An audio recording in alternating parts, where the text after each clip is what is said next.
नमस्कार दर्शक बंधु न्यूज चक्र ओडिशा टीवी को आपको स्वागत करुच्ची। ओडिशार लक्ष लक्ष महिला मानक पई एक बड़ खबर सामना को आसीची।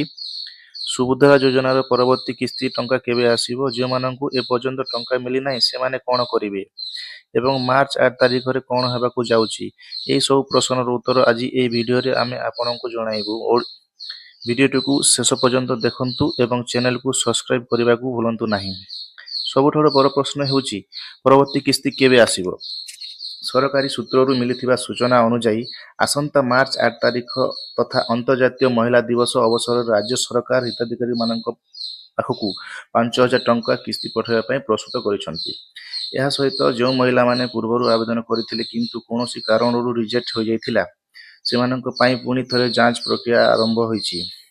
ଯଦି ଆପଣମାନଙ୍କର ଇକେୱାଇସି ସରିଛି ଏବଂ ବ୍ୟାଙ୍କ ଖାତା ସହିତ ଆଧାର ଲିଙ୍କ ଅଛି, ତେବେ ଆପଣମାନଙ୍କୁ ମଧ୍ୟ ଏହି ମାର୍ଚ୍ଚ ମାସରେ ଟଙ୍କା ମିଳିବାର ସମ୍ଭାବନା ରହିଛି। टंका पाइबा पूर्व आपण एही तीनटी काम निश्चय भावे जांच करि नियंतु। एनसीपीआई मैपिंग आपण बैंक अकाउंट को सहित आधार सीडिंग होइछि कि नहीं चेक करि नियंतु। केवाईसी जदि आपण को मेसेज आसीछि तेबे तुरंत केवाईसी अपडेट करंतु। बेनिफिशियरी स्टेटस सुभद्रा पोर्टल को जाई निज नाम लिस्ट अछि कि नहीं से चेक करंतु। तेरे बंधुगण यह थिला सुभद्रा योजनार सबुठारु नुआ अपडेट। जदि आपण किछि भी प्रश्न अछि तेबे कमेंट बॉक्स निश्चय पचारंतु। आगु एमिति ओडिशार सबुठ गुरुत्वपूर्ण खबर जानिया पाए न्यूज चक्र ओडिशा टीवी को लाइक एंड शेयर करंतु। परवर्ती वीडियो रे देखा हेबा। रहूछि धन्यवाद। जय जगन्नाथ।